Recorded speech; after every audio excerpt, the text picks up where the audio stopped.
Hi, I'm Tom Scioli, co-writer and artist of Transformers vs. G.I. Joe and creator of American Barbarian, and you are listening to 11 O'Clock Comics.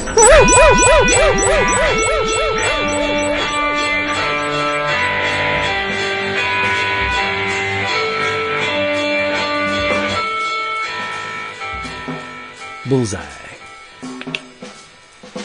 Just for you. That's very nice. Thank you. It's like we're reading Daredevil. Ooh. Yep. the inevitable appearance of Bullseye. Is that unfair to say that? No. I mean, but it's also it's low hanging fruit. It's like saying, "Oh, look, Joker's going to show up in a Batman book." I think that's even worse, right? Yeah. But it's kind of like reading Superman. It's like, oh, it's friggin'. If I said Toy Man, you'd be like, what? But no, it's like Lex Luthor. Okay, right? Or Brainiac. Yeah, there are certain staples. I wish Daredevil was on good, that though. note. Yeah. Hey everybody, it's 11 O'Clock Comics, episode 967, and I'm Vince B. You are Vince B. I am David A. Price. You may be, but I call myself Wotan. It's not my given name. I took it. The older ones among you, especially the Justice Society, they'll remember me. Come for me if you wish. I'm immortal, so you can't kill me. I've been entombed for decades, so you prisons will not faze me. Come for me if you dare. I would see how you would die. Oh, okay. How about that? Yeah, I'm not going to recall half of that. You're not going to recite all that? No. Whatever. I should just snip it and play it again. You are not, and then stick the thing he just said Wotan. in. I'm not Wotan. No, you're not Wotan. Wotan. You're Jason Wood, everybody. Together again. Wotan clan ain't nothing to fuck with, Vince. Oh, boy. Brought to you, probably, wincing now, cheapgraphicnovels.com. For the last time. Yeah, Max is like, fuck this. I'm done with it. Cheapgraphicnovels.com have all the stuff your shelves are begging for. Omnibus editions, trade paperbacks, manga, OGNs, art books. I always forget about the OGNs. At a fraction, a pittance of what's listed on the back cover. And remember this, if you have never, ever bought anything from cheapgraphicnovels.com, oh boy, do I have a deal for you. Buy something small, and you are going to receive an email confirmation from that order. Max is going to say, hey, thanks. You are going to reply to that email saying, wow, you know what? I'm looking around, and I have to thank my buddies at 11 O'Clock Comics because I never would have known about this place if not for my booze. Max is going to say, well, you're one of us because now you will receive free shipping on your next order. It's that easy. Shut up. It's basically that easy. And guess what? What? They also have specials. Shulls. Ooh, Shulls. yes. Shulls. I pushed it too much. I did. Yeah, we're not echoing the titles of these books. I leaned into it. I'm sorry. I loved it though. It was good. We were in the moment. Some of the specials that I found interesting included The Absolute Mr. Miracle by Tom King and Mitch Gerads. This hardcover is $75. It collects the 12-issue maxi series, original script pages, development art, commentaries from the creative team, an exclusive new cover, and more. From Dark Horse, Magic Order Library Edition Volume 1 hardcover. This collects the first two series. Magic Order's Book 1 and 2, written by Miller, illustrated by Olivier Coipel, and Stuart Immonen on the sequel. For Vince, Marvel 2-in-1 Epic Collection, Remembrance of Things Past, $26.99. This collects Marvel 2-in-1, numbers 37 through 52. Ooh. Marvel 2-in-1 Annual, numbers 2, 3, and 4. And Avengers Annual, number 7. That's Project Pegasus. Isn't it? Is it? Yeah, I think so. And the Liberty Legion. I know it was that early. Power Fantasy Volume 1. This collects the first 5 issues of that awesome new Image series. There's two covers, $7.99 for either one you choose.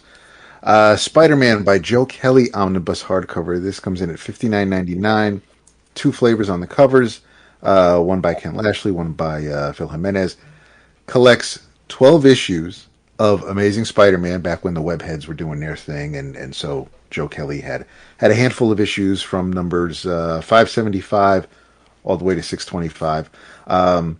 Nonstop Spider-Man numbers 1 through 5, Savage Spider-Man numbers 1 through 5, Marvel Fanfare from 1996, issues 2 and 3, Web Spinners, Tales of Spider-Man 7, 8, and 9, plus material from Amazing Spider-Man Extra numbers 1 and 3, Amazing Spider-Man 577, 600, 612, 634 through 637, and 647, and Spider-Man Grim Hunt, the Kraven Saga. And finally, this screamed Jason until I got to one part of it. But this beautiful, ridiculous city hardcover, 1999. On her first night in America, Kay sits on the tarmac of JFK, trying to remember an inventory of all the things she left behind in India. Her parents, her grandparents, her best friend, and her gaslighting ex-boyfriend.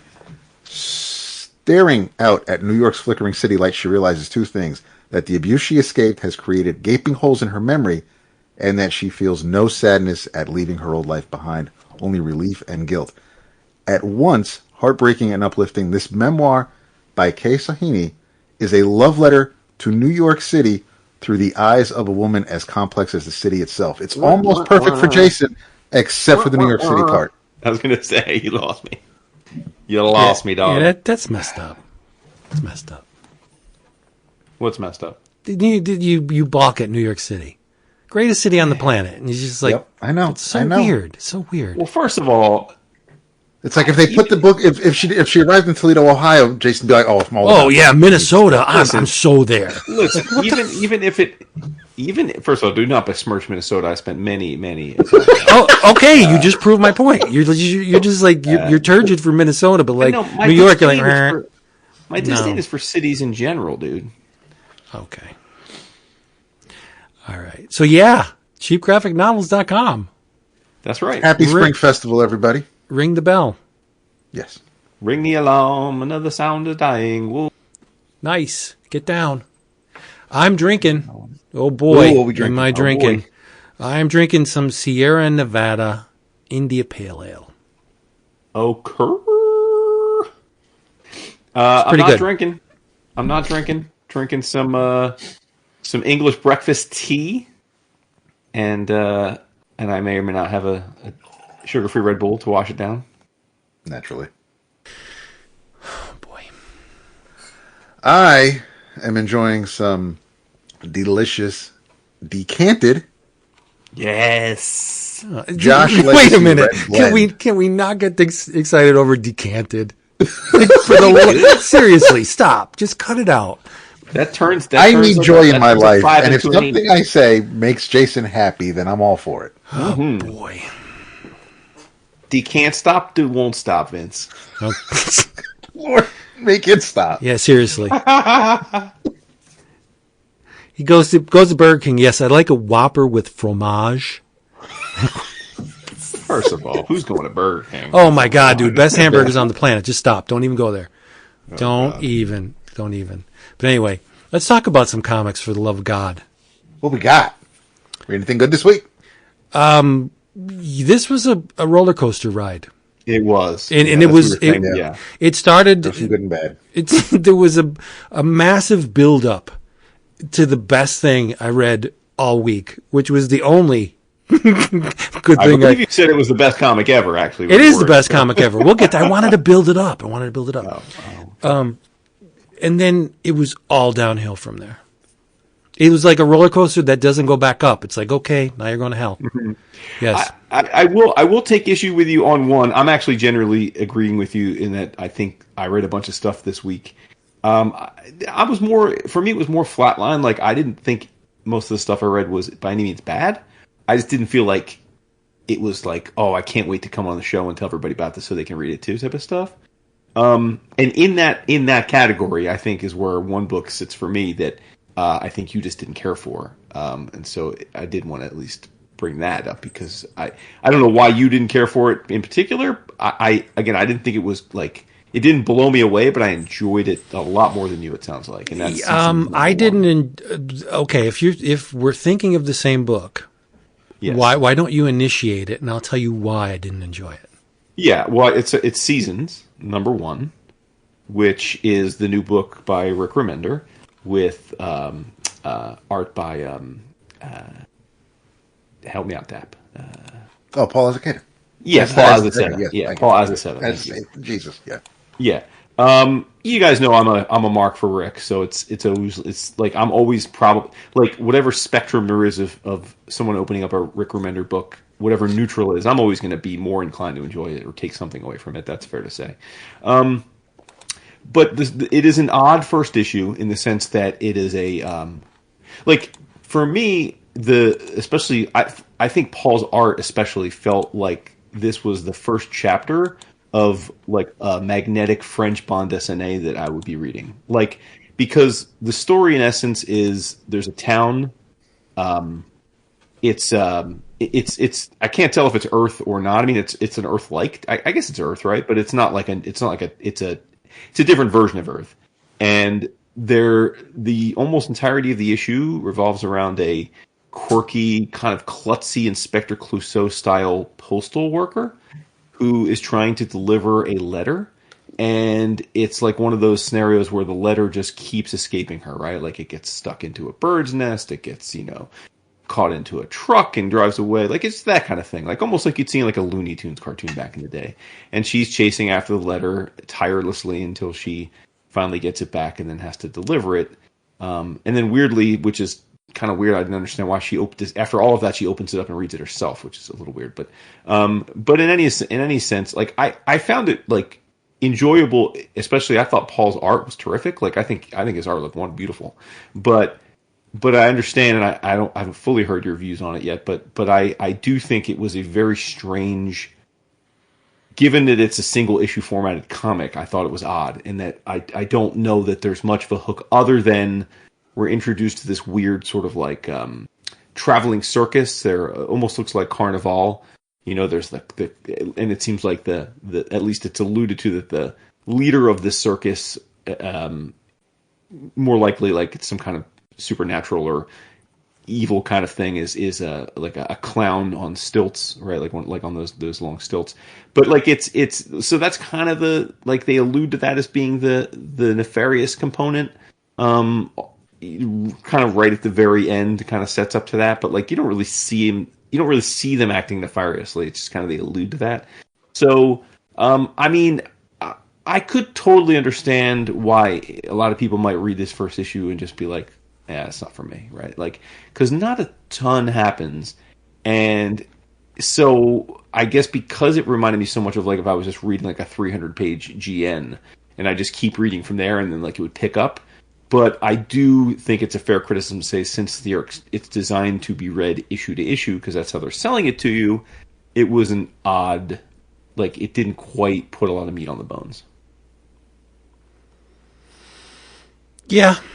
Yeah, just like ditto. No, look, if you like beautiful art, if you like a gorgeous line, I implore you to check out this book, because as Aceta's art is very, very well done. Yes. I think it's cinematic. I think the drawing is great. The panel composition is wonderful. The colors are just spot on. My problem and with this book, and there were two, is that a family of girls, I'm assuming, right, with the last name Season, are named Spring, Summer, Autumn, and Winter. Like, this is the stuff you come up with on the pot. I think it's incredibly trite. I don't even think Remender tried. This is just like boring 101.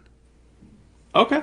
Yeah, I mean... And I also think it was a work of sequential art that wanted to be another medium. It wanted to be an animated feature.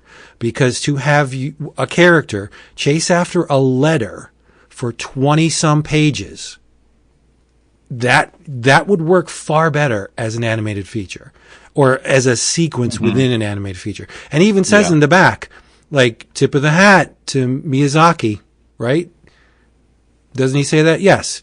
in his letter. And it's just like, well, if you want to do an animated feature, then do it. Like, this is not the stuff of comics. This would work far better as motion graphics. Like, yeah, the drawings are great, but after like 5 pages of watching this girl chase the letter, and yes, there's hijinks, and there's it through the progression of her going after the letter, the environment is revealed. It's really well done, but I was bored to tears. I'm like, get on with it. Like, stop with all this. I thought the beginning was intriguing. A whole location that is just comatose after looking in these hand mirrors. Like, what's up with this? Nobody can contact them. No flights in, no flights out. Like, that's interesting. I want to see more of that. And then, here's 20 some pages of a young lady scooting after a letter that just eludes her grasp over and over and over. Like, stop. I didn't think it was a waste of time because the art is so beautiful, but I'm not going to read issue 2. I don't care. It's interesting because you're the way you're describing it as being better suited to be like an animated short.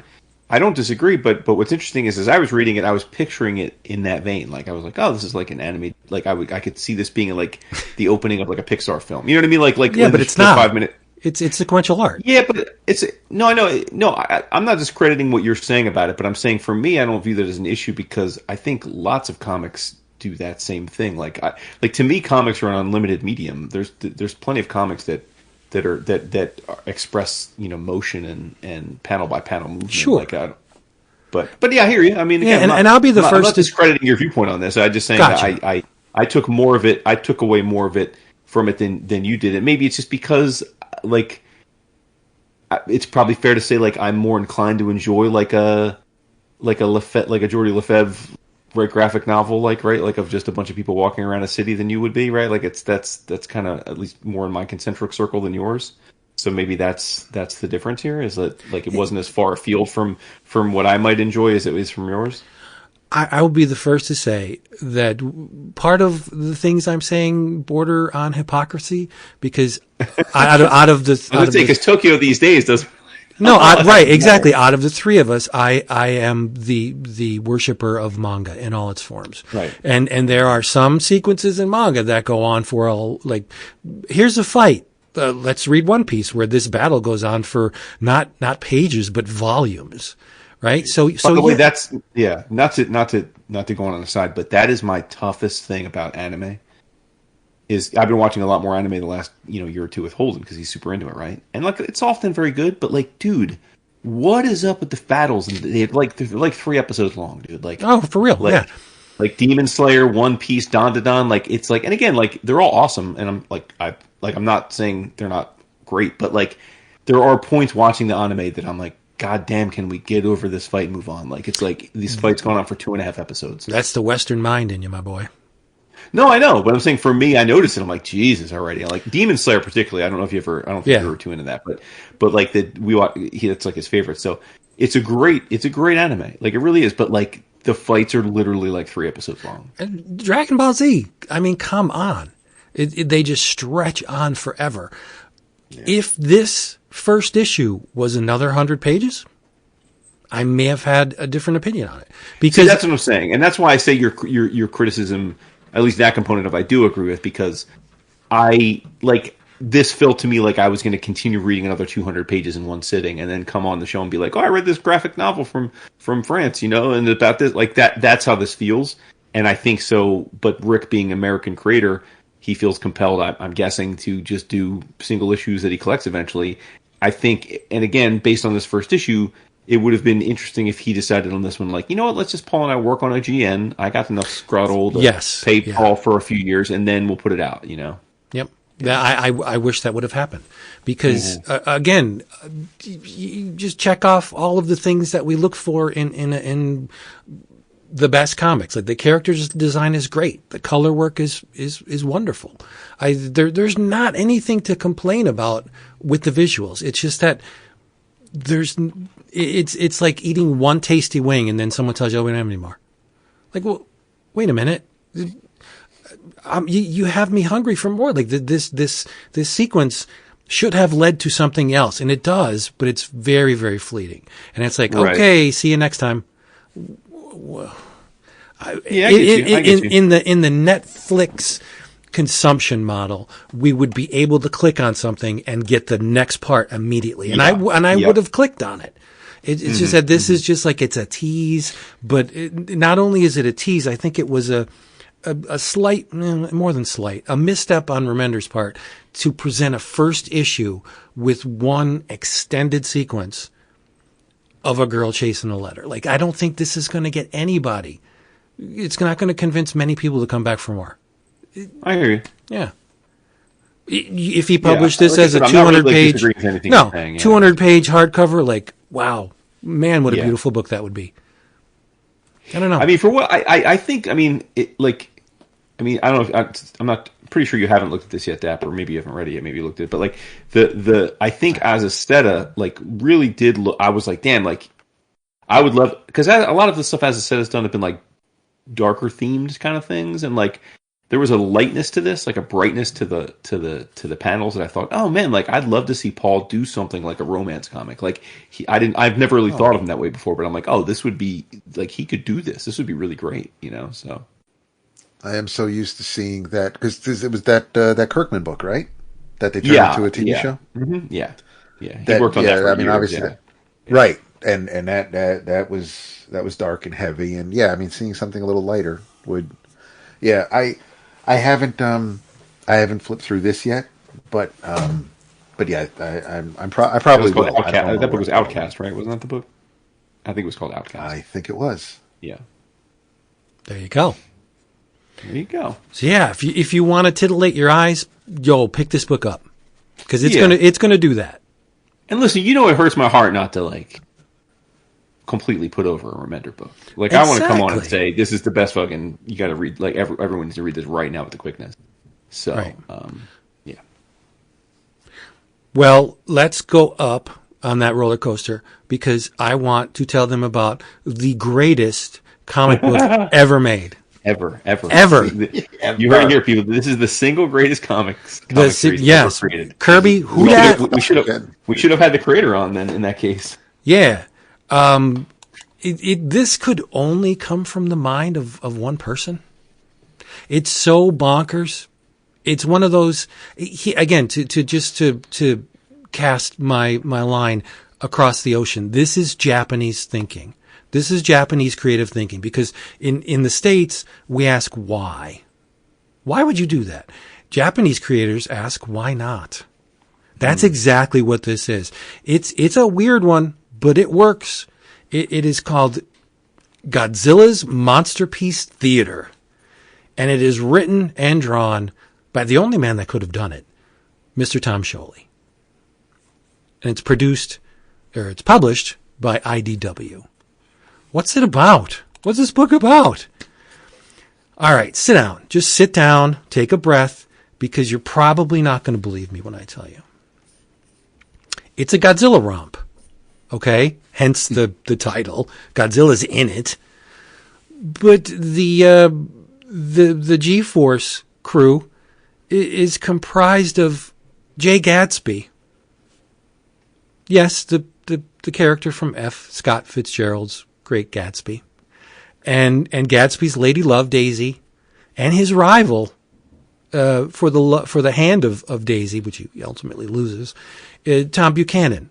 So you have the Trinity from Great Gatsby, but then Sherlock Holmes enters the picture, right? And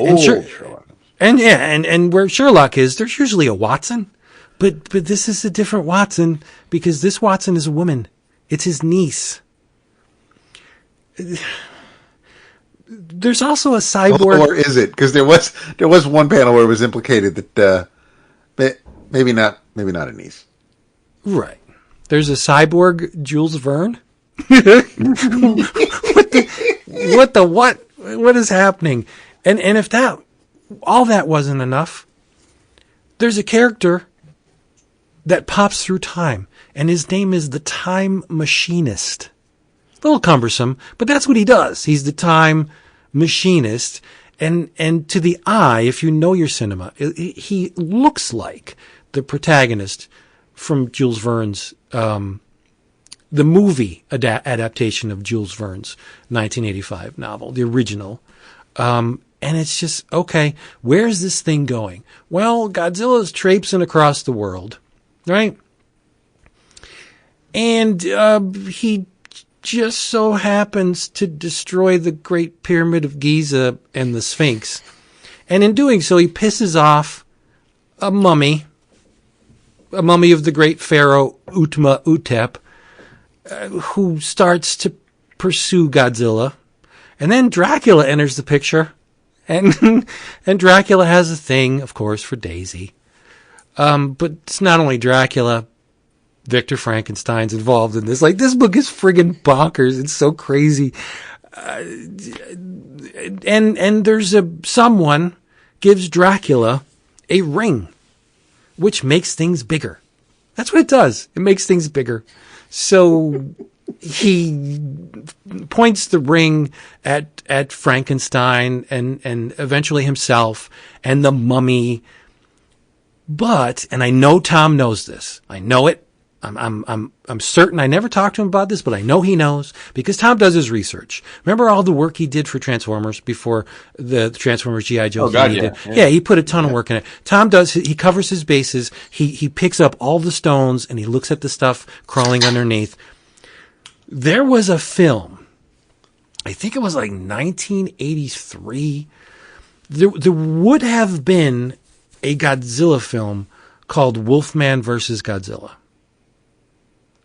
Like the principal pieces were in place, and I think there was some soundtrack work done. And the legend has it that there's actual footage of this thing out there, and I believe it was finished or at least attempted to be finished by fans, but it was never an official Toho release. But there would have been a Wolfman versus Godzilla movie. There's a giant werewolf in this book fighting Godzilla. It's absolutely insane. And I was going through it and there's a pastiche Fantastic Four #1 cover to the first issue. Like, how much more perfect can this book be? Right? It's just, it is totally left field, but it all really works. Nosferatu sort of kind of makes an appearance. I don't want to spoil it all. There's actually an at the Earth's core vibe to it, because a vehicle that our team traipses around in converts from land to water and back again, and it drills into the earth. Like there are werewolves aplenty. You know, you need an instruction sheet to get rid of them. It's just, please, why is this only 3 issues? Why can't this book be 300 pages and I'm going to give you another one next month? Like, why? Did you guys just like squeal with joy when you were reading this? It was wild, man. And you were like, oh, you're not going to like it. No, see this number. That's why I put the gif of Picard doing the face palm, because you never know when I'm being facetious. You never know. And yeah, I mean, it's Tom drawing monsters, Godzilla, literary figures. The color work is odd, but beautiful. Tom is very confident in his ability anymore. Oh, that's true. He does not feel the need to litter backgrounds with color in some panels, or he'll just go flat color and they look great. Like it takes a very seasoned artist to just have such confidence in their work, because you know, whenever people that draw, people that illustrate, whenever they're doing their work, they sometimes feel trepidation at stepping outside the bounds of what's accepted, because to the majority of lay people out there, good drawing equals realism. If you wow, that looks just like Leonardo DiCaprio, so therefore you can draw well. That's not what good drawing is. Good drawing is the ability to express yourself with line, no matter what the quality of the line is. It could be ratty, it could be disjointed and smeary, and that's why I wish the crayon layer was back in this book. I don't see. Remember the crayon layer Tom used to do? Of course. Yeah, the crayon layer is my favorite. It looks like some of this looks like China marker to me, or China marker, and I just love it. Like that double page spread of all the monsters, and the mummy's got a fucking Kirby face. Like you know what I'm talking about. I want it. I want it. I just don't want to spoil that page because it's insane. It's crazy. And when Dracula gets all big and shit, that looks like the Brainiac to me. I think Tom modeled Dracula after the Brainiac. It's a Mexican horror film from very early 60s. And it's only from Tom. Like, my joy is, number one, we know him very well. We're friends with him. To know that he just made this thing. Could you have predicted this book? Yeah, no, I know what Tom's going to do next. He's going to do a Godzilla comic, right? And it's going to have all the famous monsters in it. And you know what? Jay Gatsby's going to be it too, with Sherlock Holmes. I was going to say the Sherlock's the big draw for me, but yeah.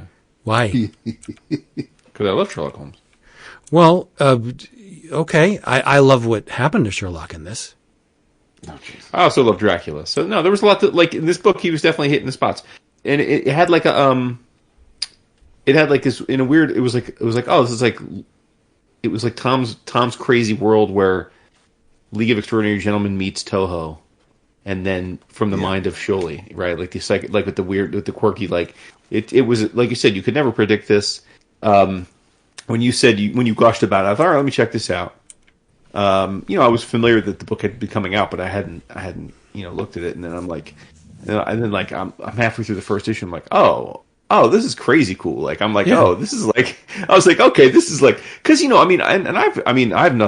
read lots of Godzilla comics in recent years, like, and to IDW's credit, they've had some pretty cool creators involved with the property. Right. So it's like, but yeah, this was definitely like out of nowhere, man. And like, super creative, and I'm down with any kind of like literary action thing, and that's what this is. It was just really and like you said, like even like the Sherlock and the Dracula are less surprising than like the Great Gatsby. It's like I don't why yeah why, like that's like you're like, wait, what? Yeah. Like, is Tom a huge fan of the Gatsby book? Like I don't know. I really don't know, but I'm glad that he is, or maybe, right? Yeah. There's a progression with one of the characters. I won't say, but there's also an homage of sorts to the New Gods, and you would expect that from Tom. Yes. Right, but you wouldn't expect is Gatsby and Daisy and just the off kilter. It's one of those things that, we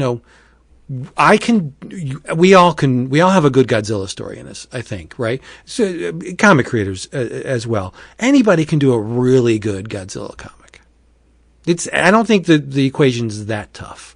So in Tom's way of thinking, I knowing him, he probably thought, why should I sit down and do your standard Godzilla versus Biollante comic, and it would be good, or a by the numbers Destroya versus Godzilla. Like, that's great, and many people have done that, but Tom is the only guy that did Jay Gatsby versus Godzilla.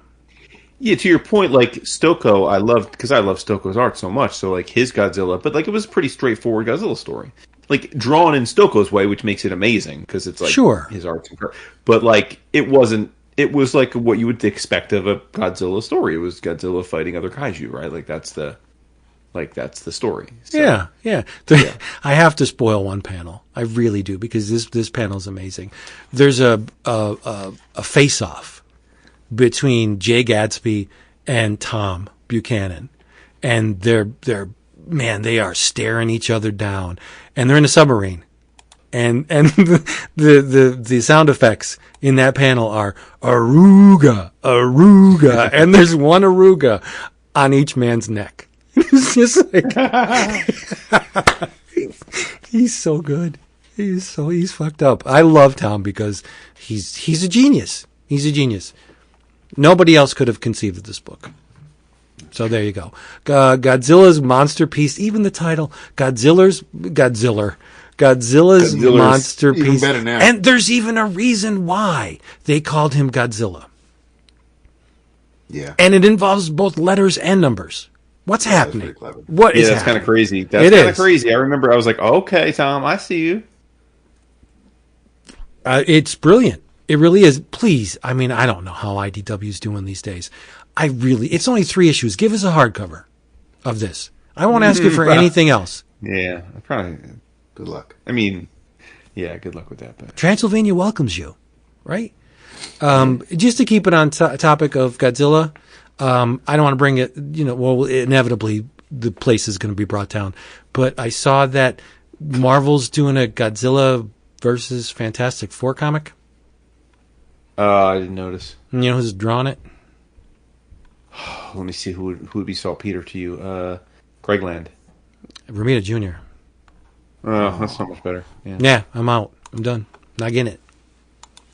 What does C.B. Cebulski do for a living? I don't know. What is going on over there? The house of Ugdias. Ideas. Thank you, Tom. You You literally made. I know I say literally. You literally made my week. Literally. You took a shit week and you gave me a beautiful nugget of gold. Oh, God love when someone gives you a nugget. I liked because you get to see the cover gallery in the back of each issue. I liked Gonzo's retailer incentive for the 3rd issue.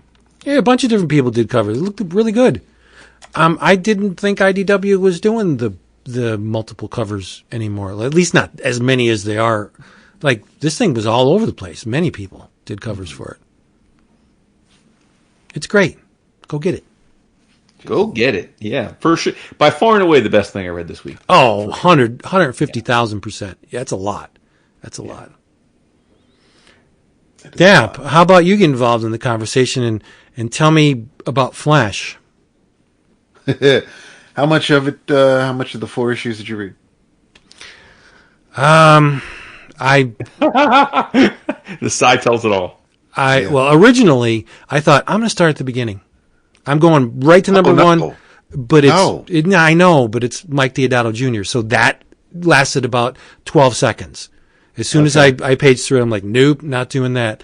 I read 14 and 15, and then I stopped and I read 16 and 17. Only because I wanted something to make sense. I needed the whole Travis Morgan picture. Yeah, I read the most recent 4 issues, so from 14 to 17. I mean, there's some things that obviously I am not all caught up on and tuned in with regarding the Flash universe. I'm guessing that the absolute power fallout affected Barry as he's retired, and Wally and family. What up, fam? Have some enhanced powers, but I really enjoyed what Cy Spear is putting down. The art by Vasco Georgiev is fun. It's charming. It's almost whimsical. But I do have to say that letterer Hassan Atsmani Allahu deserves credit beyond letterer, because there are a lot of there are many times in the 4 issues I've read where he almost makes the words characters themselves. Whether it's someone reacting or screaming or trying to get someone's attention or just whatever someone's like, the lettering is on a different level compared to other big 2 mainstream comic books. It was a lot of fun, and I'm a little surprised because I thought I was going to get a bit annoyed at Irie and just be like, yeah, fuck them kids. But I definitely I turned her around. She's obviously very intelligent. She's a smart ass, but she's a product of her parents, and even her brother, Jay. They're smart kids, and I appreciate that. They're not slackers. They're not. Yeah, they don't listen, but that's because, well, at least she doesn't listen. But again, she's a kid. There's a whole rage subplot going on. Wally can be in two places at once, apparently. But yeah, I really, really, really had a lot of fun. Yeah, it was neat. There were a few things that, as someone who's been reading DC for a good while, there were some things that I thought, some of the reveals were really, really interesting. Because Warlord Travis isn't quite what he seems. And both Wally and Jay can pick up on that because their powers have changed. And I don't know. I don't really want to, unless the cover of 18 gives away the big bad. I'm not trying to spoil anything, but yeah, the art's fantastic. Colors is great. The coloring is great. It's weird because I know Wally is Vince's Flash, and because I've been reading the Flash since the 80s. For me, Wally is Kid Flash, and Barry is Flash, which is fine. And I know he's had his time, and Wally may have been, I don't know if it's like Dick Grayson being Nightwing now longer than he's ever been Robin. I don't know if Wally's been Flash longer than he's been Kid Flash at this point. I'm not doing the math in my head right now. So, but I get it. I get that Wally is the Flash for a lot of people. And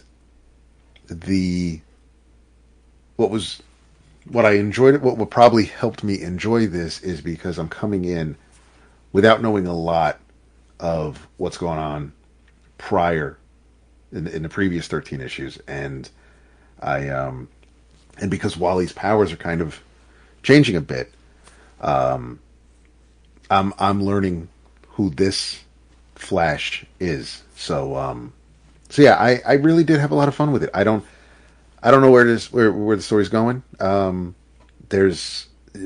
got the family visiting Skataris. We've got things going on with the Justice League. So there's a lot going on, and Sai seems to be handling it pretty deftly. But yeah, it's been a crazy 4 issues, and I am not mad that you kind of suckered me into reading it, Vince. Nice. I want to kick myself, but I'm glad you enjoyed it. Why do you want to kick yourself? Because you went back to the beginning? No, for me, the title Flash has always been, at its best, a family book, right? Sure. Jay Garrick, Max Mercury, Impulse, Linda, the kids, yeah. So I'm used to this large cast of characters in the Flash, and they're all somewhat related, and it's a family, much like in a lot of ways, like Fantastic Four is kind of a family. Well, they are a family. So I think the book should be called Flash Family, because that's usually what it's about. The thing that soured it for me is it's right there on the cover, the all in. Just as the story started to pick up, here's the fucking Justice League, and we're on the Watchtower, and here's Mr. Terrific and Superman, and fucking Martian Manhunter's having a problem with his frickin' brain. And then, let's go back to Skataris. This is great. There's dinosaurs with feathers, and this is awesome. Oh, wait a minute. Wally's got to go do something for the frigging Justice League, and he's got to go to Paris. And Stop. It's too integrated with the DC universe. I don't need to see all this Justice League crap in a Flash book. And I don't need to see allusions or connections to stuff that happened not in another title. Like, yeah, Barry doesn't have power. I get that. You can understand that Barry's power's gone. Okay. But then there's other things within the narrative that's like, I don't care about that. What that hasn't bring things to the table that involve Wally or Linda or the kids. Like, don't care about Martian Manhunter and his headaches. Just cut it out. Hating on John Johns over here. No, I like the character of Martian Manhunter. I'll read a Martian Manhunter book. I don't want the peanut butter in my chocolate when I'm ingesting Flash. There's too much cross-pollination going on. But it's on the cover. It's right there on the cover. All in. You're going to read one DC book, you're going to read all of the DC books because they're all plugged into each other. And I just found actually, I'm with you on that. Yeah, we've been saying this, but I just found it very, very cumbersome. There's a stretch between. I'm glad I went back to it because there's a stretch between 16 and 17 that's just the family, and the whole deal starting with Travis Morgan. But 14 and 15, there's a lot of shit going on. A lot of stuff. I'm not. Yeah, you can't deny. I mean, yes, Flash is a member of the Justice League, so that's fine. But I don't disagree with you that there was maybe a bit too much Justice League. Yeah. But yeah, but there is some family, and well, like you said, in the most recent two issues. But no, it's probably they're definitely walking tightropes, and because there was a bit of in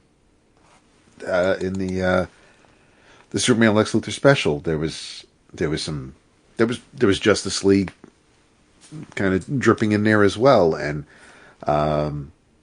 it's a Lex Luthor book, and he really, and there's a reason why the Justice League kind of got involved, but still, I wanted to see what's going on with Lex and his memories here, but yeah,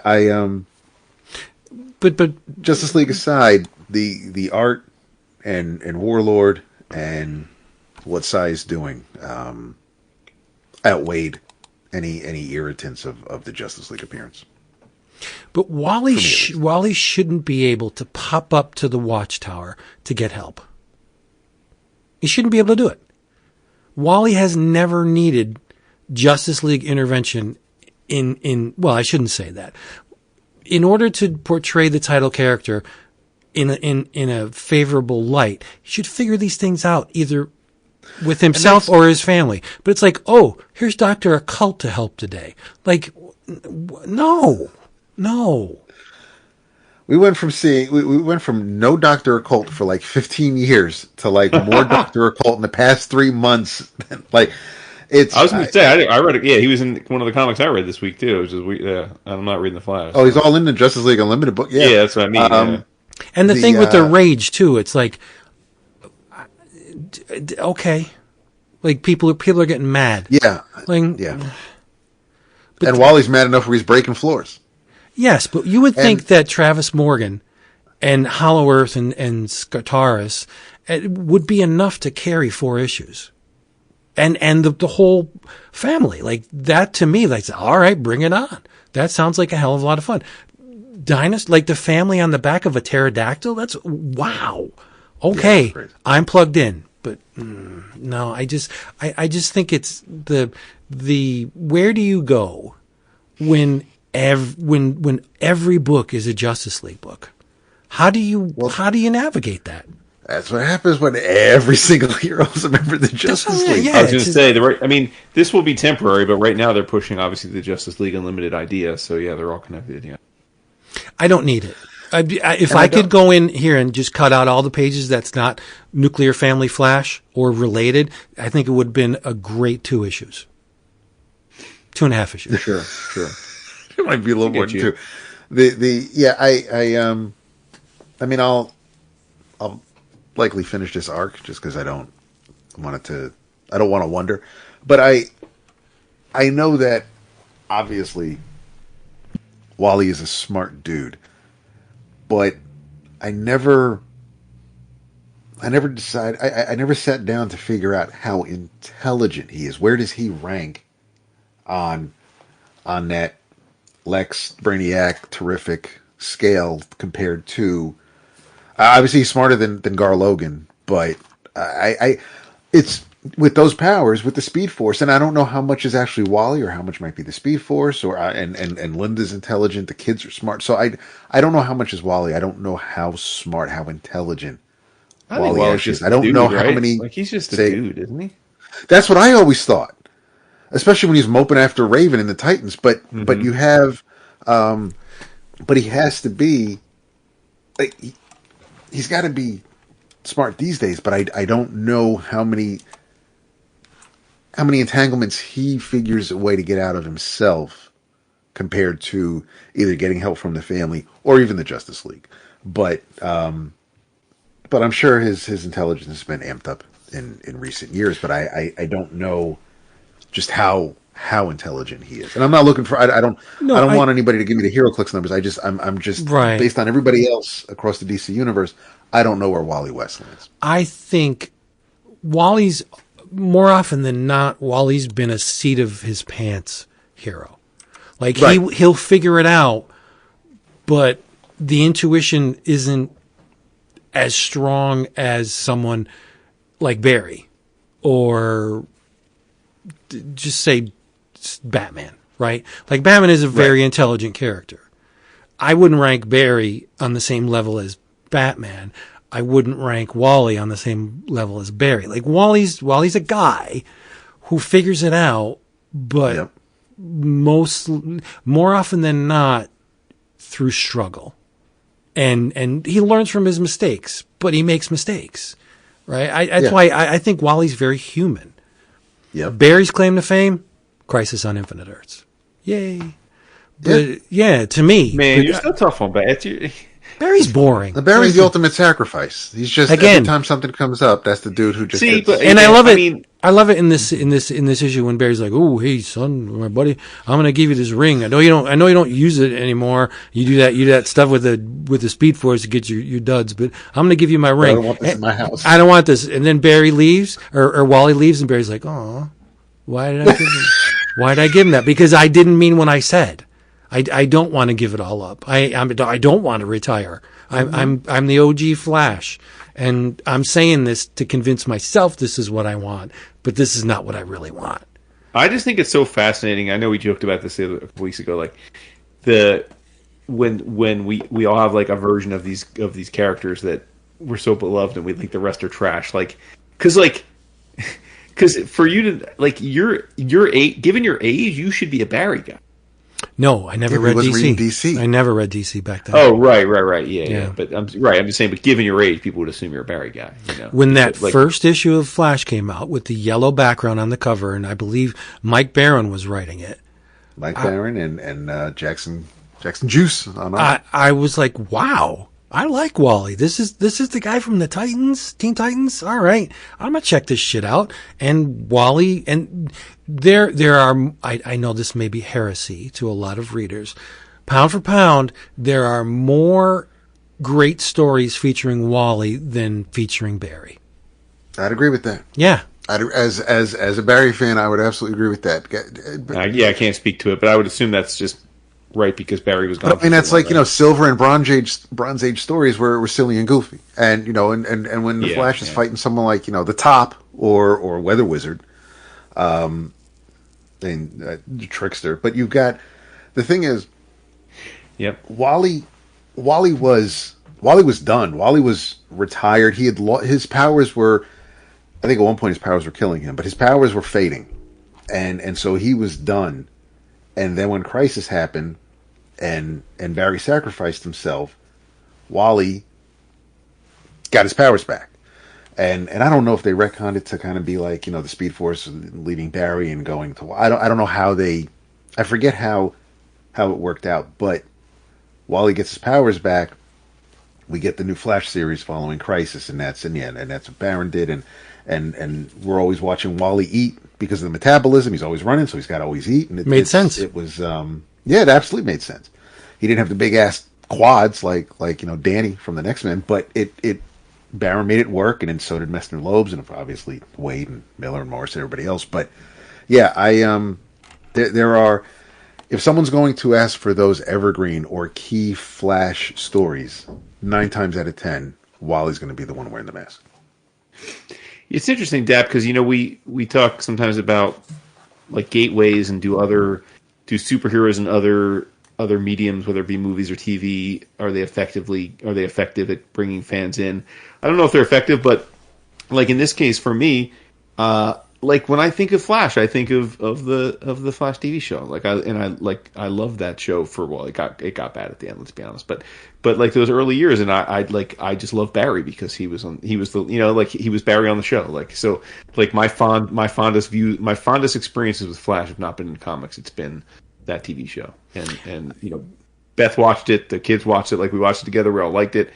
I just so like I think of Barry and I'm like, oh, Barry's the man. Like but again, that Barry was very, very human, like very like was right. Much more That character in the Flash TV show, he's more Wally than Barry. He's more Wally, right? Yeah. That makes sense. There's a Wally on the show too, but he's different, so. I watched the rubber sponge suit, friggin' bulky ass, roided out Flash that preceded that Flash series, the one from is it 90s? He plays Barry's dad. He plays Barry's dad. Yeah, and I was just like, okay, I guess I'll watch this. Like, I watched it, but I don't know. I just have an attachment to Wally. Mm-hmm. I get it. Barry should have stayed dead.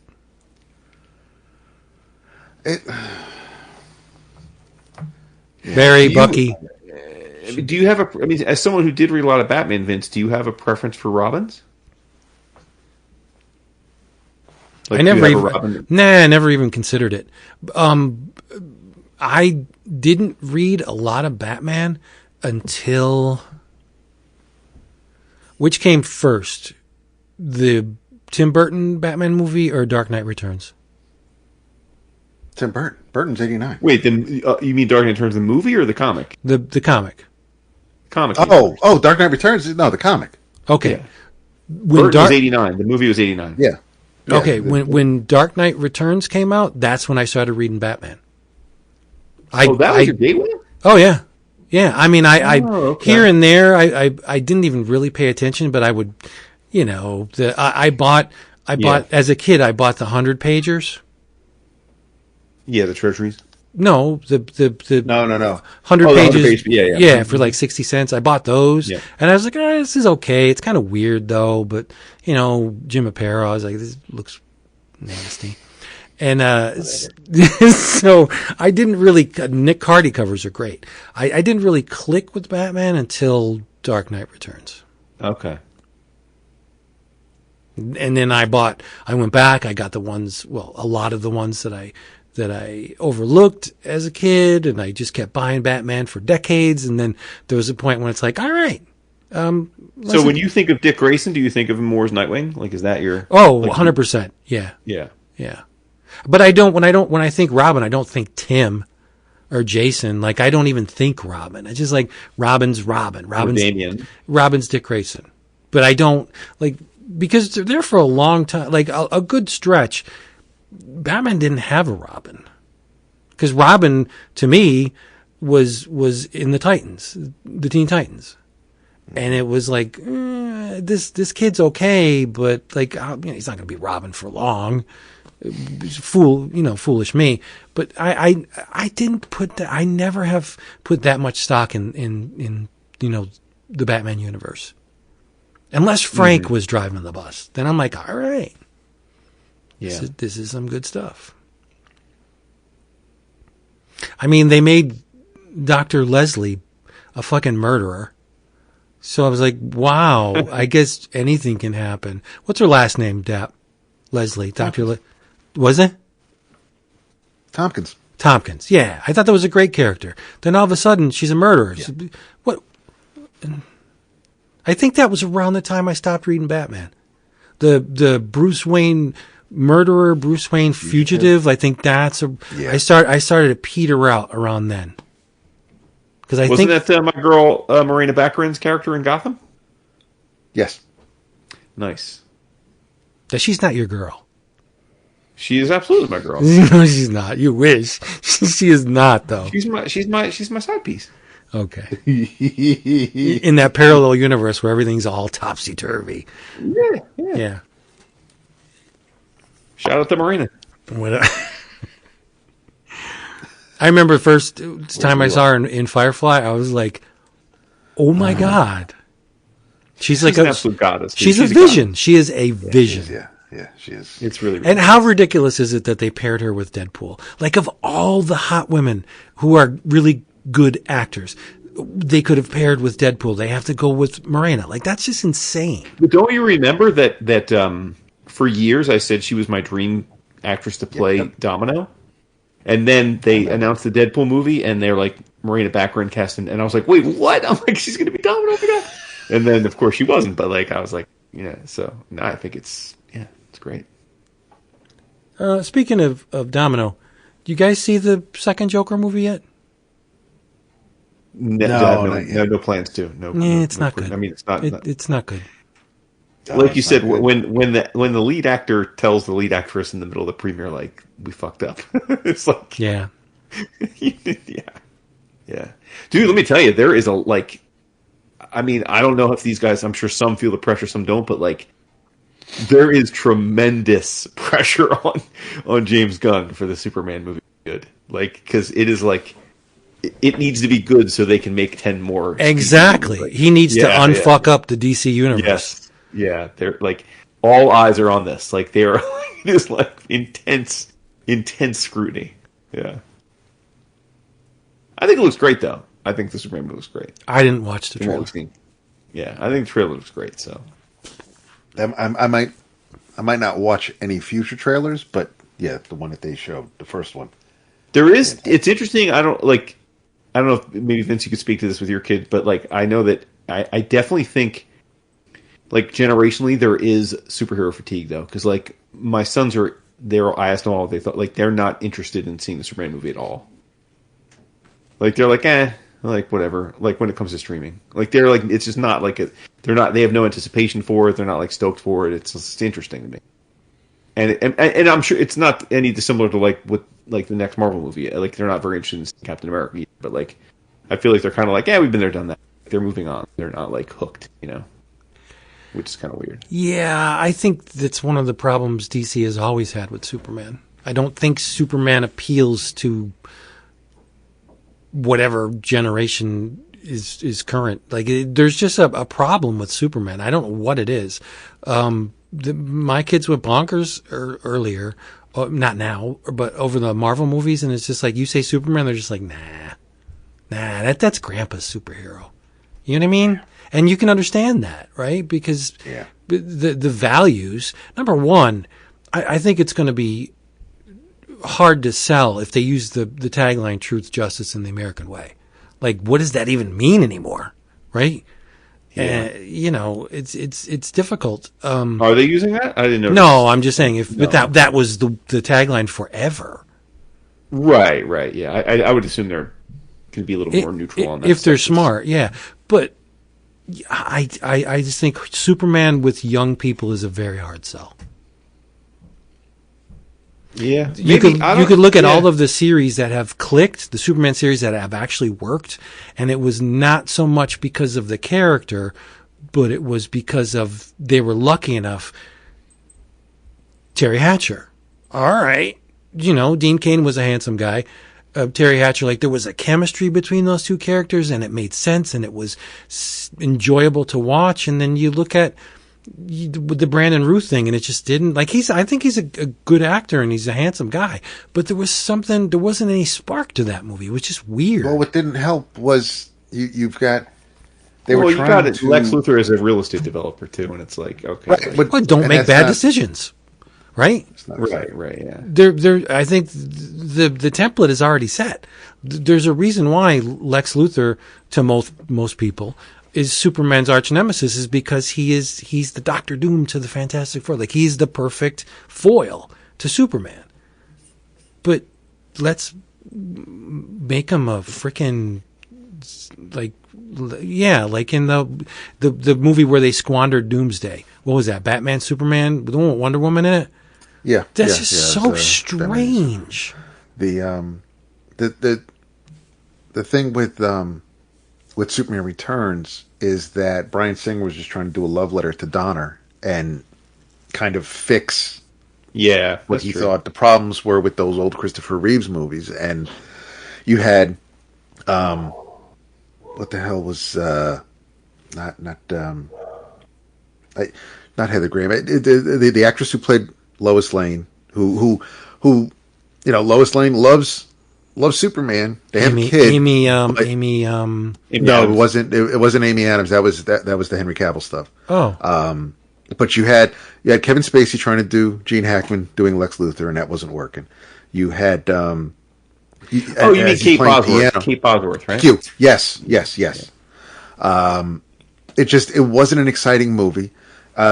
Marsden gets killed off to be Cyclops so that he could be cucked in this movie, and it wasn't a good story. It wasn't. I thought Ralph looked good.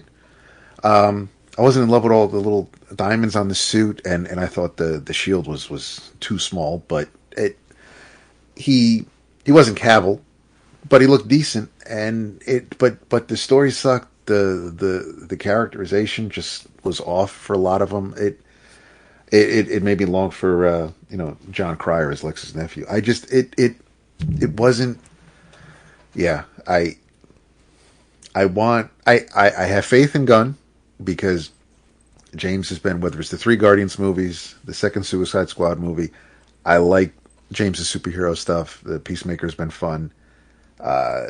So I'm extremely optimistic for the Superman movie. I'm just my fingers are crossed for a really good story, because that's interesting. That's what we need. Yeah, we have 4 superhero movies this year, and 3 are Marvel. So it's interesting. Like DC, like it's Superman or bust. Like this is this sets the table. Like this either gets people super stoked and they start this, what they're desperate to do is start a James Gunn verse and a shit ton of subsequent movies or what, right? So like they need it to be a hit. And it's weird because Superman comes out 2 weeks before Fantastic Four, so they'll be going head to head basically. Yeah. Both are retried reboots. So yeah, this is the 4th Fantastic Four reboot, right? Well, if you count the Roger Corman. Yeah. Well, right. Corman, or if you don't count that, then the first 2 with Alba. Well, I didn't mean with Alba. I mean, like reboot me like universe, like that. Yeah, there were the 2. There was, yes. And then there was the more recent with and then the Michael B. Jordan one. Kate Mara, Michael B. Jordan one. Yeah. Which was a disaster. That movie's borderline unwatchable. Oh, it is. It's like it's a legit bad movie on all fronts. Like it's actually a bad movie. And they're all really good actors. It's crazy. Mm-hmm. It's like really nuts. But yeah. So this year we've got Captain America: Brave New World, which comes out in 2 weeks. 2 weeks, can't wait. Yeah, February. Then we have Thunderbolts, which is probably the riskiest of these, right? Like, because nobody knows, like the average fan. I have a feeling that one might be like Ant-Man and Guardians, where people aren't expecting much, but they'll come away going, "That was pretty fun." Yeah, and then Superman. That's what I'm thinking. I agree. And then Superman, and then Fantastic Four. So, I mean, Marvel's building, like Marvel wants Fantastic Four to be like the new tentpole. So that's their, I think that's the one that they're most counting on to be a huge hit. That's their fall movie? No. Captain America's February. Thunderbolts is May. Fantastic Four is July. That's their summer blockbuster movie. Oh, summer. Okay. Yeah. So. Well, it would be nice to see Fantastic Four get some kind of traction with people that don't read comics. That would be nice. But ultimately, I don't care about any of these movies. You know me. Well, I couldn't. I'm glad people enjoy them. I'm glad people go see them. And but as far as they don't factor into those characters at all for me. Because, Gotcha. Yeah. What else do we have? Let's see here. Hold on a second. Look here. Look at this little list here. Well, I mean, I don't want to. No need to go too deep on this, but I did want to say that I did catch up on Birds of Prey, and it had been a minute. Like I didn't realize how long behind I was. So I actually read issues 9 through 17, which is probably almost probably a whole year if you figure out. Yeah. Right. So, it's still great, man. The one thing I will say is that there's been a rotating series of artists since Javier Rodriguez has launched the book, and to their credit, each of the artists that they've had has been good to great. Like I don't think any of the art has been like they really dropped the ball with the art, but I still think, and this is we're going to sound like a broken record because we've said this many times. I still think maybe I'm old school. I just I don't love. I guess here's the thing. Like in the old days when we read books off the shelf, right? There were often rotating artists, and maybe when I was a kid, I didn't pay as much attention to it, or maybe because I was reading 22 pages every 30 days, I didn't care as much. But now that my normal reading is to sit down and read a big chunk of a book, it's much more noticeable to me when artists are switching around, and it affects my enjoyment, even if the art is good. And I think that's the case here with Birds of Prey. I mean, in the what are we talking? 9 issues. There were at least 4 different pencilers. So yeah, but overall, I mean, I think that Kelly continues to. I mean, we've talked about her a lot the last few years. I think she's on an incredible run. I think she continues to be I think she's at this point. I think she's one of the She's one of the most underappreciated comics writers, because I think she's really good, and she's showing herself to be good at lots of different genres. And I think this is really entertaining.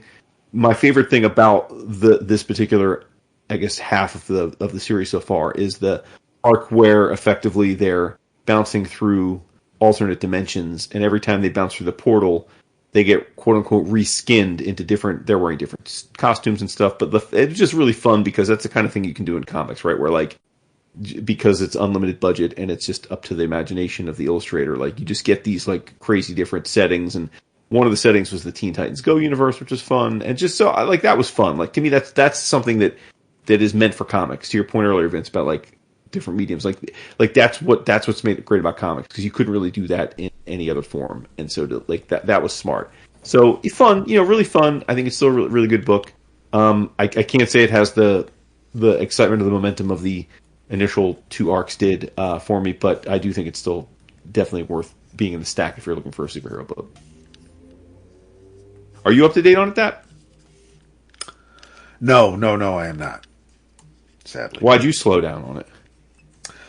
Just because of everything else that we were we were catching up on. I didn't mean to let it fall by the wayside. But now that is a bunch that I do get to binge on. But yeah, it wasn't. There was I forget about when I stopped. I don't know what the hell else was going on in our lives. But yeah, I paused it and just haven't gotten back to it yet. Yeah. Sweet. Me too, though. Where are we going after this? Well, I see that. Oh no, you didn't read it. Interesting. What is it? Maybe I read Geiger, but you don't have it on yours. No, I didn't. I didn't read them. I have them stacked. I'm going to read them. Damn. I don't. They're not the first things you read when they come out. I won't read them until I have them in my hands. I don't do digital for the Ghost Machine books. Right? No, I thought that's what you meant. That you have them there on the stack. That no, I got. They came Saturday. Maybe? If you say anything longer than 2 days ago, I can't believe you, because I can't believe they haven't been read yet. Right? Well, God professes to be Ghost Machine. This was half of your 11 classics, and they're sitting over there away from you. Instead, guys reading Alex Christian novels instead. It's cool. Really good stuff, though. That's what happens. But no, I'm gonna get to them. I like to pace myself and not talk about certain books all the time. So yeah, I'll get to them. They're coming. Respect. Also, I will say that I have been many times recently, and including last week, very dismissive of Marvel's overall quality of their typical art these days. Although I did say in our last discussion that I thought that there's still very good top end artists, and I mentioned Josh Cassara and Pepe Larraz. But I will say too, I did catch up on Avengers, and I'm not going to get really too into the story because honestly, the story's not like it's fine. Like it is. I'm enjoying it much more than I had been enjoying the Jason Aaron run, but I don't think it's any kind of like great shakes either. It's just pretty sort of like bog standard Avengers stories, which is fine. Like again, I'm an Avengers fan, it's fine. But I do think though, I do think that the artists that they're giving Jed are very good. Like Valerio Schiti and CF Villa are both excellent. Like so, I just wanted to shout them out because I'm like if more Marvel books were drawn of this quality, like I'd feel better about where Marvel's at. Like they're both very very, and so shout out to CF Villa and shout out to Valerio Schiti. Nice. I'm not gonna touch on Marvel anymore because I don't want to be a downer, but I totally agree with you. I think more often than not, the visuals just aren't up to snuff on a lot of books. Yeah. So they are with the Avengers, fortunately, but again, that's when you're putting out 80 books, having one or two that look great isn't really. That's certainly getting I've almost lapsed into the judge a book by its cover mode. Oh, you can't do that though. Well, I know I can, and I don't. But I look at a lot of Marvel covers, and I'm like, how are these people getting work? These covers are horrendous. Bro, I posted in the Slack the Phil Noto one is an absolute disgrace. Yeah. And again, it's like one thing if it's an artist you don't know, and you're like, oh, who's this guy? Like it's Phil Noto. And again, I mean, maybe it's a bad example because none of us are particularly fans of Phil Noto. Nah, never was. But that being said, like. I've seen enough Phil Noto in my life to know this was like him phoning it in. This was not like Phil. Like whatever I think of Phil Noto as a sequential storyteller is not the point here. Phil Noto is a very accomplished draftsman, capable of drawing beautiful human beings, and like this was it was a pastiche of 3 of the characters in a lineup, like a prison lineup photo, and it's just a mess. It's a mess structurally. It's a mess compositionally. It's a mess. With the Photoshop, the anatomy's off. I mean, Logan isn't. Fun with it. Like Logan is an absolute. Like it is an amalgamation of different photoshopped like reference, and none of them fit together. It's like a Frankenstein body. It's the whole thing is a mess. And I think, and I was half kidding, but like there are a lot of people at Marvel, like a lot of editors getting salaried. Like where are we now that we can't be like, no guys, like we're Marvel. Like you have to be better than this. And if you're not going to be better, we're going to find other people to do this. Like, I don't understand. It doesn't make sense to me. It almost looks like each character was sourced from a different... Dude, I said it was like color forms. Yeah. It's like color forms. It's like... And that's not the... So many of the covers are like that. It's like, you're just like, okay, you just... Like, it's almost like, I don't know the names of them, but it's like the AI image generators now. It's like, okay, I need an image of... Yeah, right? Like, it's like, I know they're not actually doing that, but I'm saying it's like, it feels that way, right? It's like, okay, I need, Yeah. And I think the covers are particularly problematic on the X books. Agreed. Yeah, I think it's a malady that affects, it's line wide, but it seems to my eyes that the X books are just like ho-hum, mediocre covers. Yeah. Mm-hmm. But whatever. Whatevs. Yep. This too shall pass, right? Will it? I think so. And you know what really surprises me? Marvel's Star Wars books. The covers have been like really not good. And I don't even notice them. There was a stretch when Marvel's covers for the Lucas books were kicking. Like they were they were thematic. Like I guess there was a crossover going on between all the bounty hunter thing. Like all those covers were really good. And then now it's just like a generic, let's just all strike a pose. You got your lightsaber? Yeah, pull it out. Let's do that. That's it. That's what you need. I don't know. Okay. Yeah, I don't know.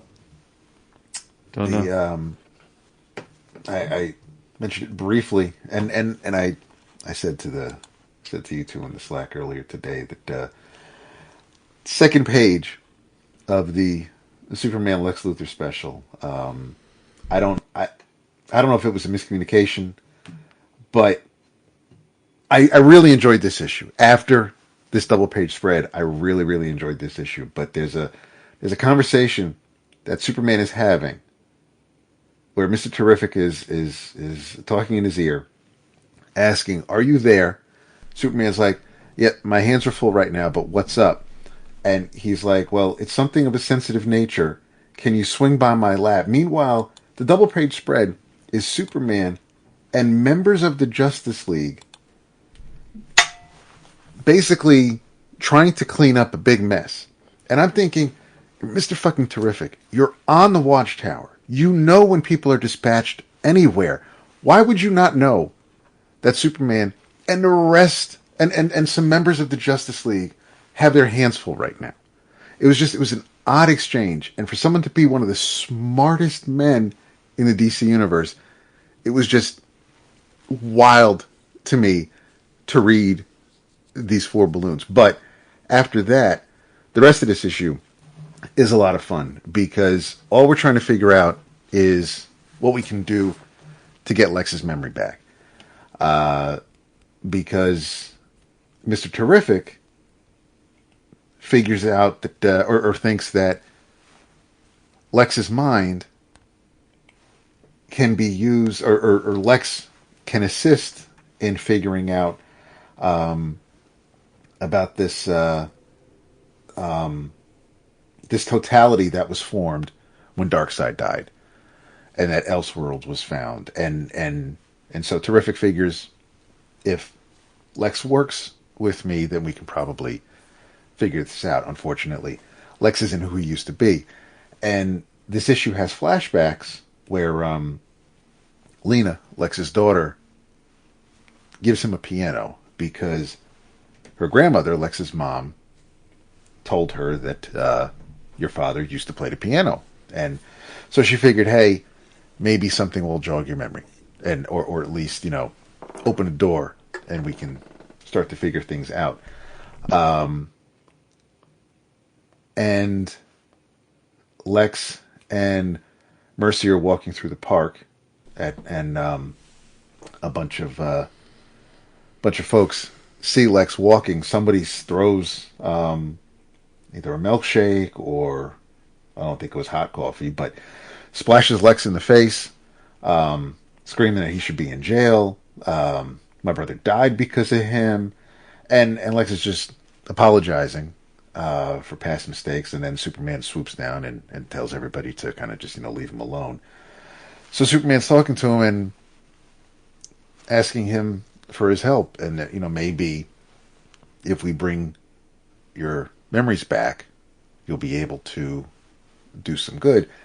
And Lex is kind of fighting him a little bit, saying, the old me, the person I'm no longer, tried to kill you countless times and harm this city. Like, do you really want that person to come back? And Superman thinks about it and realizes, he might be pushing him. So he's like, things will happen in due time. But part of the flashbacks involve this piano and trying to also tell Lex, Lex is trying to show his father that he's smart, and he's not a burden. And he comes up with this. He makes this machine.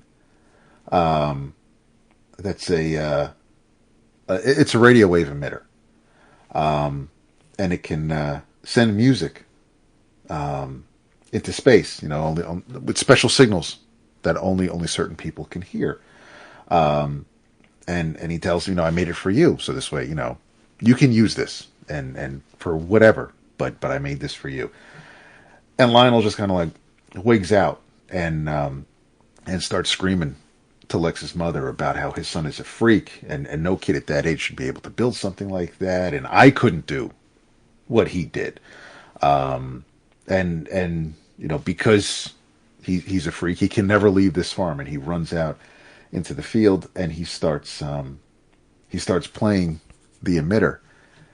And while he's playing the emitter, a short distance away, there's a baby crying, and we see that this mother pacing back and forth with this crying baby, and the father says, "We got to call someone. This can't be normal." And the woman says, "Well, babies cry, Jonathan, but we can't call anyone because if they find out who or what Clark is, they'll take him away."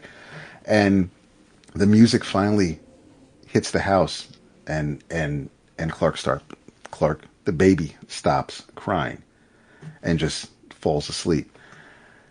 Later on in the issue, Superman and Superwoman are flying through Metropolis, and they both hear something, and that's when something clicks, and he says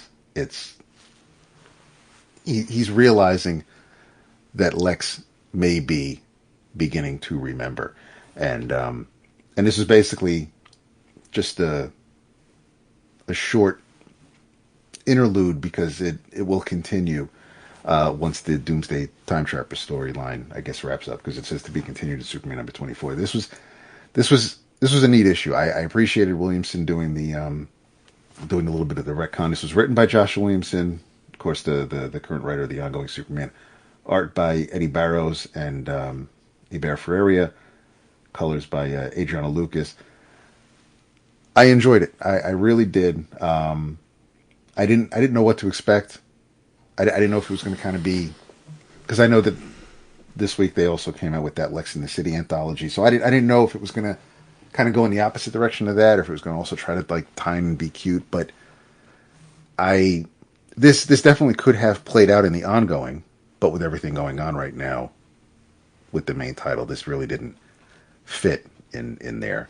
But yeah, I mean, again, we get a little something extra regarding the past of Lex and Clark, and how kind of intertwined they really are. But and yeah, we get the nice little almost like a John Glover, Lionel Luthor from Smallville kind of look from Barrows. But yeah, it was a fun issue. I'm glad that Williamson got to tell this particular tale. I don't know what's going to happen.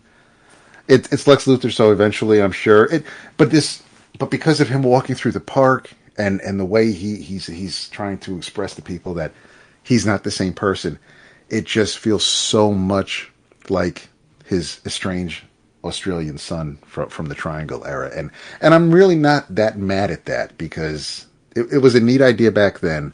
Enough time has passed where many people probably aren't even going to know that thing happened. But for me, whether it's an intentional tip of the hat or not, I think it's neat that they're kind of revisiting that idea. But yeah, I dug the issue, and I hadn't seen Eddie Barrows since he did a few issues of Action Comics earlier last year. But yeah, this was fun. I shouldn't ask. I really shouldn't. But Lex is in a field playing a radio transmitter. A radio wave emitter. So Lex is, like, say, 15, 20 years older than Superman? No, he's probably, he may be 6 or 7. He is. I mean, he is slightly older than Clark by a handful of years. But no, definitely not. No. This is definitely this. I don't even think that he's middle aged. Did they mention how old he was here? I'd have to go back. So they're just tying in the backstory that Lex played some kind of music and Clark heard it, and it soothed baby Clark. Yeah. Two, or B, if the DC universe is arguably the greatest villain, the most effective villain in the DC universe, just happens to lose his identity, you leave him that way. Karma's a bitch. I think so. Yeah, no, I don't disagree. Yeah, I don't feel bad for him at all. No, and the thing is, and that's what when Superman approaches Lex and is trying to persuade him to urges him to work to get his memories back, and Lex is like, but that person's gone. Like, don't you want him gone? And Superman basically is like, listen, that Lex was serving time. He was paying for his crimes. So justice was pretty much being served, being handed out. But I can't say I really disagree with you, Vince. I mean, if you have the opportunity, it's the same thing with Joker. If you have the opportunity to take that player off the board, sure, that someone who is that dangerous, regardless of what of what achievements he may be able to create, it's like if he could cure cancer, okay, cool. But if he can cure cancer, but also destroys half the planet with some at what cost, right? Creation. Yeah. It's like, you got to tip the scale somehow. But I blame Ma Kent. I blame Ma Kent 100%. Because they should. Pa was too busy working in the fields. She should have been like, impart the love of humanity into him, but only to a certain extent. Like, Clark should know better. This is Lex Luthor, right? Yeah, there's a human being who is not in its right configuration, but he's the world's greatest villain. So it's like, sucks to be you. Like, Clark should be like, whatever, see you later. I got a million different Justice League things to do, what with everything being connected. Yes. Gotta go see the Flash now. Yeah, I gotta go. I'm in the Flash in 2 seconds. Let me go over there. Mr. Terrific, are you at your... All right, let's do it. Okay. Hey, Wally. That's funny, dude. That's fucked up. And Mr. Terrific's practically in every DC book, too, now. Yeah. Oh, yeah. Right. It's like, where's Superman? There he is. He's in the background. There he is. It's just strange. Yeah, but whatever. It's not the old fun days of Marvel in New York just seeing, Spider-Man flying by. No, now they actually have to speak. Now Yeah. I hope it works for DC. It would be nice. And it's short term. They'll ride it out, and then they're going to hammer it into the ground, of course. What it says to me is you don't have enough faith in your title characters to be strong enough to carry an entire book. That's what it is. It's like they're diluting, they're watering down whatever it makes Wally or whatever the title character is. Yeah, but we got to have this thing with the Justice League because, it's all in. So Wally's going to need a little bit of help. Why can't Wally figure it out on his own or have someone else from the family pitch in? Like, that's what I want. Yeah, whatever. We beat this horse really to a pulp. Yeah. Let's just move on. Let's move on. All right, everybody. Hey, wow. We hope that you've enjoyed this. Right? Because it was brought to you by cheapgraphicnovels.com. Cheapgraphicnovels.com. What else do you need to know? Omnibus editions, OGNs, manga, trade paperback, art books, all that stuff. Massively discounted for shipping on your first order. They have on your second order. They have a list of specials that's crazy. Just go there. Cheapgraphicnovels.com. And if you would be so kind, wherever you listen to this, leave us a review. That would really make us happy, and it would also kick us up a notch in the algorithm. Would be cool. Algo. Yes. And do us a favor, look at the Patreon page, patreon.com/11o'clock-comics. A whole lot of shaking going on there. I gotta roll over here and see if I can reach my In Your Travels. Hang on. Wait a minute. I got it. This will reach for, but I'm not reaching stuff. In Your Travels. In Your Travels. Yes, and you'll see why in a second. From Two Morrows Publishing, the second issue of Cryptology is out. What? Oh, this thing is all over the horror map because you have an extended interview with none other than Don Heck. Oh, good old Don. One of the greatest pencilers in all of comics. And there's covers and examples of his sequential work. You have sketchbook drawings. It's just amazing that really nice work that I've seldom seen. Like the covers and the pages I've seen, but the sketchbook stuff, I don't believe I've seen this stuff. And you get something from, it's all across the map with Don Heck. And it just seems to go on and on and on. Like I'm on page 21, and the interview's still going on. Crazy, right? But that's not all that's in here. There's comic media, which doesn't mean anything to you. There's forgotten horror films with Midnight Warning. There, Boris Karloff in The Ape. There's a Severed Hands in Horror Cinema article. Where are you going to find something like that? Severed Hands in Horror Cinema. You got, of course, The Hands of Orlac. Then you got Mad Love. You have The Devil's Hand and The Beast with Five Fingers, The Crawling Hand. This is too good to be true. Dr. Terror's House of Horrors with the great Christopher Lee. But it doesn't end there. It keeps going. What else is in here? The Hypnotic Eyes of Christopher Lee. Anybody gonna go against that? No one. Don't think so. Conrad Veidt, The Man Who Laughs. The basis for... Oh my God, you don't know this? Say again? Conrad Veidt, The Man Who Laughs, was the template for... I'm guessing the Joker because he's Yes. laugh. Yes. Yeah. There is The Dark Worlds of Nigel Neal. I love Nigel Neal. I love everything Nigel Neal has done. And this is a nice little look. Quatermass is in here, of course. And what else? Quatermass in the Pit. All that shit. There is a look at the Hammer House of Horror magazine. I have all of it. Each and every issue. And it specifically takes a look at the Quatermass strips that were in Hammer House of Horror. We have Not of This Earth, the great Beverly Garland film. Well, it's not great, but it's fun. The Shadow in comic form. Shut up. It keeps going. There's more stuff in here than you can shake a rotten, desiccated bone at. Hound of the Baskervilles with Peter Cushing.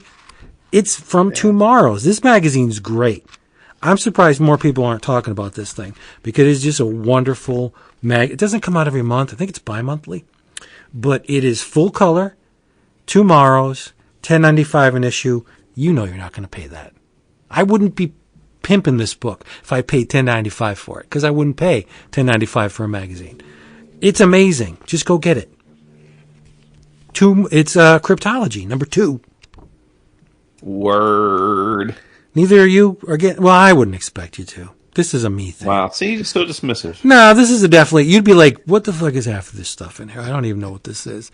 But this is definitely a me thing. And I'm comfortable with that. I am. I know. When I saw it in previews, I was like, that's definitely good. Yeah. I might... You can get this stuff even cheaper right from the Two Morrows website. Because you can get a digital version for like $4 or $5. Yeah. Yeah. Maybe during their one of their sales, they do a lot of 30% off on their thing. So maybe I'll stock up one of these days. In your travels, things have definitely changed a bit since the first issue of You Never Heard of Me. The second issue from the creative team of a thing called Love, Ayolanda Zanfordino and Elisa Romboli, and the story, of course, Will inherited his family's gift of foresight, where when you touch someone, you see the best moments of their life and their worst moments of their life. So Will is just not going to get involved with anybody. Keep his head down, just focus on high school, and just keep moving along. Unfortunately, there's a fellow student. Her name is Allie, and the she's friends with not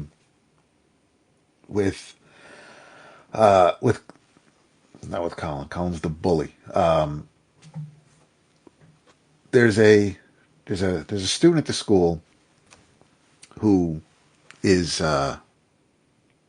figuring themselves out and wears makeup and did something unique and new with the eyeliner, and it looks really neat. But apparently, Colin, the school bully, wasn't feeling it. Punched a kid in the face, and so Allie wasn't having it and went to run to their rescue, getting in Colin's face and tells him, you and me out back after school, and she actually. Not even after school, just like as soon as possible. And as she's running through the hall, she bumps into Will, and Will sees the best and worst moments. And the worst moment is her getting her ass beat by Colin and Colin's friends. So Will has to step in and implores her to not take another step. Don't go towards the alley. Don't leave the school, and he explains why, and she doesn't really consider him a freak or anything like that. She doesn't turn this power into something that they can cash in on, but she does believe him. Will is able to convince Allie. She doesn't go after him, and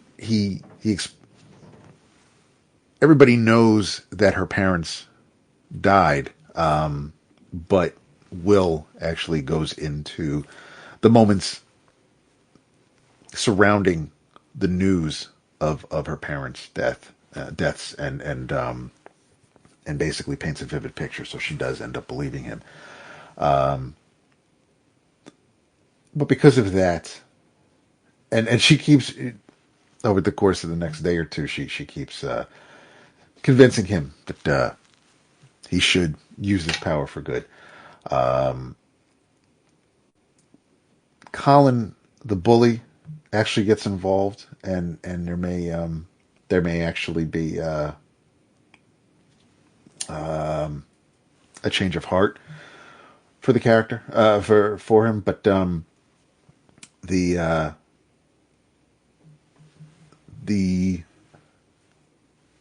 the boy from the earlier that Colin was picking on, Allie was telling him about Will. So Will figures that so Allie is trying to convince Will to help Rory. Unfortunately, when Rory does touch Will, Will sees not quite a happy ending for Rory, and I'm not sure if Rory decides to take his own life because of the bullying. And there's as cute as the book looks, and as funky as the power of foresight is, there are some heavy messages in the title with this. And we're only at the second issue. But yeah, I really do like the art. The art style reminds me at times of Joelle Jones. Slightly different than A Thing Called Truth that they did before, but still, it's still them. But yeah, I'm enjoying this from Dark Horse. Looking forward to the third issue, and that is You Never Heard of Me from Dark Horse. Is the fourth called You Can't See Me with John Cena on the cover? I love it. That'd be good. Mm-hmm. I'm gonna keep it short and sweet for my inner travels. Read the second and third issues of JSA. Really enjoying it. It's nice to see Jeff Lemire back doing some DC work. The artist's name I'm gonna butcher. It's Diego Olu. I don't even know if I'm saying it right. Olortegui. Olortegui. It's Olortegui. It's nice to see you. I mean, I know it's you don't feel comfortable when this happens to you, but it's nice to see you stumble over a name, because you usually, more often than not, you usually pronounce things correctly. Well, I hope if this gets back to him through the SEO, he doesn't feel like I butchered it. But awesome art. The point is, Diego's an awesome, awesome art. Yeah. It's real fun. So as some people may remember, longtime listeners, John's JSA was one of my gateways into being a T reader. What's that? Probably like about almost 20 years ago now, probably, give or take. Yeah. And that really, and it was his way of the book just felt much like Fantastic Four did in Marvel. Like it was an actual family, like it just, the interaction of the different generations, and there was a soap operatic component to it. It just felt right, but then they still kicked ass and it was a team with a big ensemble cast. Just a lot of things that I love about superhero comics. And I think this book has the same feel.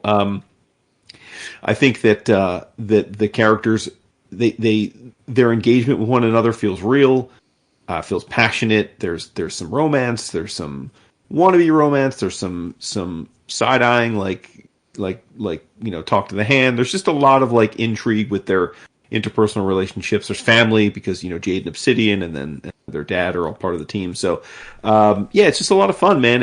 And I'm a sucker for team books, and I love when teams are facing off against arch nemesis teams. And the Injustice Society, I mean, Jeff pulls out the big guns, and the first arc is them fighting the Injustice Society, which I'm here for big time. So yeah, just fun stuff. I'm really enjoying it, and I haven't heard too many people talk about this book, good, bad, or indifferent, but I do think it's off to a great start. So there's teens getting all damp in the drawers over men twice their age, but you'll have that. Yeah, I mean, that's real life, I guess. Yeah. Yeah. No, I think it's great. I think it's one of the better DC books. Nice. I like it a lot. I like it. Yeah, it features a lot of characters that I really love. The Hawk's at the top of that, but I just think visually it's stunning. Oh man. Yep. And it's well written. Look at that. It's about time Jeff wrote something well. So there you go. Kidding. There you go. I'm kidding, of course. All right, everybody. Hey, thank you for being here with us. We love you. Get yourselves to a comic shop or online retailer and buy some books, because, you never know where you're going to be able to get them from soon. So we'll see how that works out. In the meantime, say good night.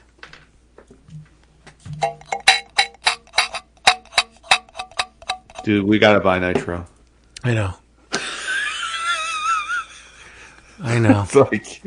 It's like two tin cans and a fucking string. Can you hear me? Wow, it's seriously, magic. Dude. David. Good night. Boop, boop, boop. Too long. They're not gonna wait forever. Too long. There you go. David. Nice. Tell them you love them. Love them. Love them. That's it for that one.